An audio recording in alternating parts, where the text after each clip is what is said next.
अस्सलाम वालेकुम वरहमतुल्लाहि वबरकातुहू। मैं हूं उस्मान नदर, आप देख रहे हैं हमारा यूट्यूब चैनल।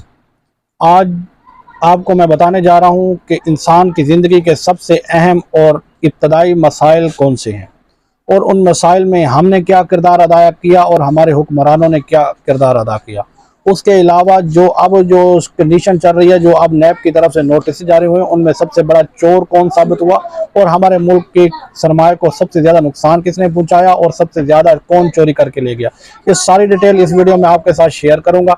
वीडियो शुरू करने से पहले आपसे यही दरख्वास्त करूंगा कि हमारे चैनल को सब्सक्राइब, लाइक, शेयर ज़रूर कर दें ताकि हर आने वाली नई अपडेट बर वक्त आप तक पहुँचती रहे। इस वक्त हमारे पाकिस्तानी नौजवानों का सबसे जो बड़ा अहम और ज़रूरी मसला है वो है रोज़गार का मसला। पूंजी है उसको भी दाव पे लगा रहे हैं, कुछ रोज़गार के लिए ठगी मारी पे, झूठ फराड पे उतर चुके हैं, कुछ डकैती और वारदातों पे उतर चुके हैं। ये सबसे अहम मसला है।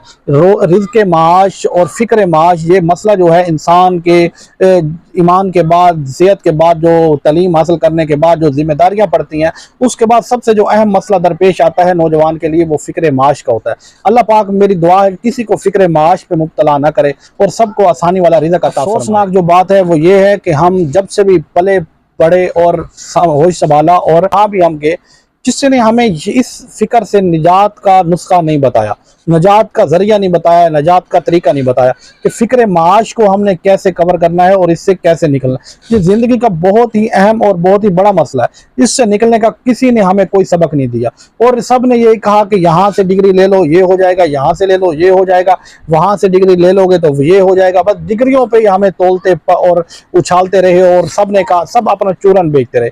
ये फ़िक्र माश जो है ये इंसान का सबसे बड़ा मसला होने के बावजूद कोई दीनी इदारा इसके बारे में आगाह नहीं करता। क्या दीन इस्लाम में तिजारत के असूल नहीं बताए गए, तिजारत के तरीके नहीं बताए गए, तिजारत के करने का ढंग नहीं बताया गया और दुनियावी जो लेवल है, दुनियावी तालीम में भी ऐसे तरीके मौजूद हैं, पर हमें किसी ने कोई नहीं बताया। सिर्फ अपने जो चूरन बेच रहे थे वही चूरन बेचते रहे। फिर हुक्मरानों ने, हमारा मुल्क ज़राअत का मुल्क है। मैं आपको एक बात यहाँ पर समझाना चाहूँगा, हमारा मुल्क जो है ये एक अल्लाह की नेमत है और ज़रख़ेज़ ज़मीन वाला और 5 दरियाओं वाला मुल्क है और सोने की चिड़िया है। हम कहते हैं कि फ़लाँ मुल्क में तेल निकल आया, फ़लाँ मुल्क में ये निकल आया, वहाँ फ़लाँ सोना है, फ़लाँ। भाई तेल, सोना, हीरे जवाहरात क्या आप खा सकते हैं? क्या ज़िंदगी के लिए वो ज़रूरत है? वो नगल नहीं सकते हम अंदर नहीं। ये जो चीज़ें हैं हम ये खाने के लिए हैं। अब कई मुल्कों में पानी नहीं है, हम पानी के प्लांट लगाकर पानी सेल कर सकते थे, ज़राअत के सिस्टम को आगे बढ़ा सकते थे, ज़राअत को बाहर के मुल्क में एक्सपोर्ट कर सकते थे। बहुत सारे वसाइल हम जमा करके हमें तो गरीब होना ही नहीं चाहिए था, हमारा तो बच्चा बच्चा अमीर होना चाहिए था, जहाँ हमारा बच्चा बच्चा कर्जदार हो चुका है। तो इसमें सबसे बड़ी वजह क्या है? क्या हुक्मरानों ने चोरी कर ली है? क्या इमरान खान चोरी कर गया? क्या नवाज जरदारी चोरी कर गए हैं? ऐसा हरगिज नहीं है। नवाज जरदारी वाले कहेंगे इमरान खान चोर है, इमरान खान वाले कहेंगे नवाज जरदारी चोर है।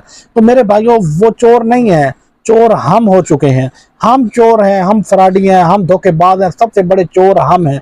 हम जब चोर हैं, हम चोरी कर रहे हैं, झूठ बोल रहे हैं, फ्रॉड कर रहे हैं, कोई ऊपर से आके हमारी चोरी को जब रोकता है तो हम कहते हैं हमें ना हाथ लगाओ, ये पैसे ले लो, तेरी मेहरबानी, तेरा शुक्रिया, हमें निजात दे दो। तो चोर हम हो चुके हैं, हम अपने निज़ाम के साथ बगावत कर चुके हैं। अगर वो आज आर्डर जारी कर दें हुक्मरान कि जो चोरी करे उसके हाथ काट दो, सबसे पहले एहतजाज करने वाले भी हम होंगे, सड़कें ब्लॉक करने वाले भी हम होंगे। ये एक इस्लामी मसला, एक शरई मसला और एक सही मसला है, पर हम इसके लिए खिलाफ उठेंगे। क्यों? हम खुद चोर हैं। जब तक नीचे ग्राउंड ठीक नहीं होगा तो बीज किस तरह आएगा? जब जो जमीन हमवार नहीं होगी तो जितना मर्जी बीज फेंक ले वो नहीं उगेगा, वो फल नहीं देगा, वो फलदार नहीं बनेगा। जमीन हमवार करनी है तो हमने खुद करनी है।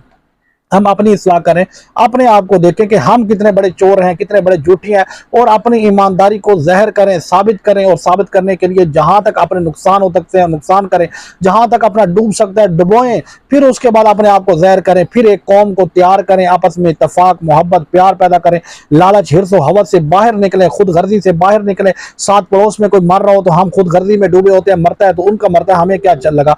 तो इससे बाहर आए। इस्लाम हमें इस चीज़ की दावत दे। इस्लाम तो कहता है खुद भूखे रहो, दूसरों को पिलाओ, दूसरों को खाना खिलाओ, खुद अपने पेट पे पत्थर बांध लो पर दूसरों को न मरने दो। तो मेरे भाइयों, इस चीज का नाम इस्लाम है, इस चीज का नाम दीन है। हम मुसलमान है, ये मुल्क इस्लाम के नाम पर बना है। हम जब ठीक हो जाएंगे, हम किस तरह खराब है, मैं आपको छोटी सी मिसाल देता हूँ, आप समझे।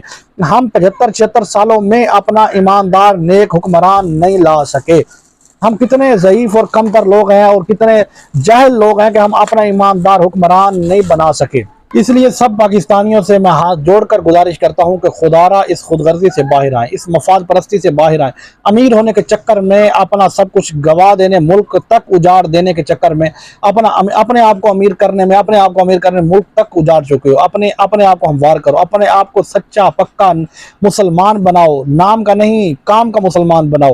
پھر دیکھو آپس میں پیار محبت اتفاق پیدا کرو، ایک دوسرے کی خاطر قربان ہونا سکھاؤ، ایک دوسرے کی خاطر دینا سکھاؤ، تو پھر دیکھو یہ ملک بھی بنے گا، یہ زمین بھی ہموار ہوگی، یہ سونا اگلے گی، پھر اللہ کی رحمتیں بھی آئیں گی، اللہ کی برکتیں بھی نازل ہوں گی، ہماری آمدنی بھی پوری ہوں گی، اور ہمارے حکمران بھی نیک آئیں گے، اور فکر معاش کی جو فکر ہے اس سے بھی ہم نجات پائیں گے۔ امید کرتا ہوں ویڈیو اچھی لگی ہو تو کمنٹ میں رائے کا اظہار بھی کریں، چینل کو سبسکرائب لائک شیئر ضرور کر دیں۔ شکریہ، اللہ حافظ۔